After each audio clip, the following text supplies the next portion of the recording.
इस सेशन में आपको एक बात क्लियर कर देता हूं। हमने पहले आपको एक लेटर भेजा था कि 5 दिन की ट्रेनिंग है और उसके बाद हमने उसको बदल करके 3 दिन का कर दिया। आप कंफ्यूज हो गए होंगे और बहुत से टीचर कंफ्यूज होकर के हो सकता आए भी ना हो।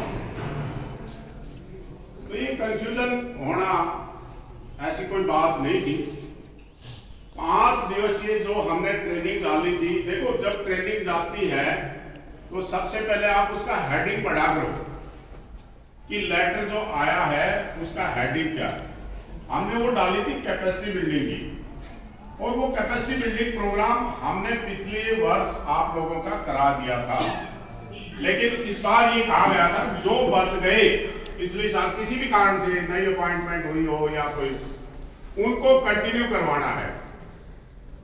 लेकिन सडन जो है वो चेंज कर दिया गया प्रोग्राम, क्योंकि एमटीज को हमारे को स्किल्स की ट्रेनिंग दे दी थी, बाद में उनको पता लगा और इसलिए वो चेंज कर दिया गया प्रोग्राम कि 3 डेज का ये स्किल्स का प्रोग्राम। इसलिए कंफ्यूज होने की बात नहीं होती। आप लोग पढ़े लिखे हो, देख क्या करो ध्यान से लेटर।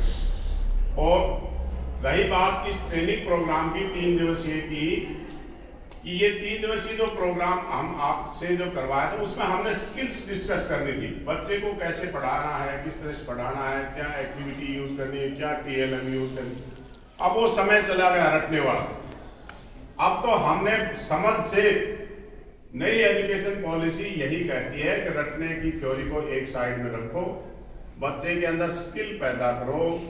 एक वोकेशनल ट्रेनिंग में भी हम यही बताते हैं कि कोई एक इस तरह की भी स्किल पैदा करो जिससे बच्चा अपना कोई रोजगार, हुनर वो भी तैयार कर सके। तो ये नई एजुकेशन पॉलिसी के अंदर है और हमारे हरियाणा सबसे पहले इसको इम्प्लीमेंट करने जा रहा है।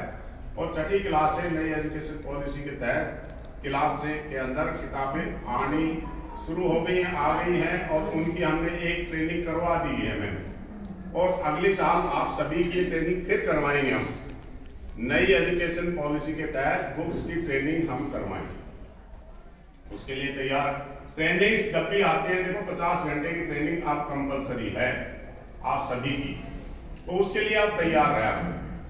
कुछ बहानेबाजी इधर उधर करते रहते हो, अच्छी बात नहीं है। ट्रेनिंग में आप आए हो, यहाँ बहुत कुछ आपने सीखा होगा, आपको आता है इसमें नो डाउट, लेकिन उसमें भी आपने बदलाव महसूस किया होगा जो आता है उसमें। यहां पर देखो आप लोग कितने स्कूलों से पढ़े हुए हैं। मैं हिंदू कॉलेज सोनीपत से पढ़ा हुआ। आप कहां से पढ़े हुए हैं, आप कहां से बीए एमए की, कहां से की, किसी ने कहां से, तो डिफरेंट अध्यापकों से आप पढ़ करके आए हो, वहां से अलग अलग चीजें आप सीख के, अलग अलग एनवायरमेंट से आए हो, तो वहां पढ़ाने का तरीका अलग होगा, वहां अलग होगा। यहाँ आप लोग सब इस कंबाइंड प्लेटफॉर्म पर जब वो डिस्कस करते हैं तो हम बच्चे को केंद्र बिंदु में रख करके करते हैं, ना कि टीचर, कि हमने अपने उस बच्चे को कितनी आसान भाषा में, कितनी आसान तरीके से उस विषय के बारे में हम बताएं ताकि वो आराम से समझ जाए। हमारा मुख्य उद्देश्य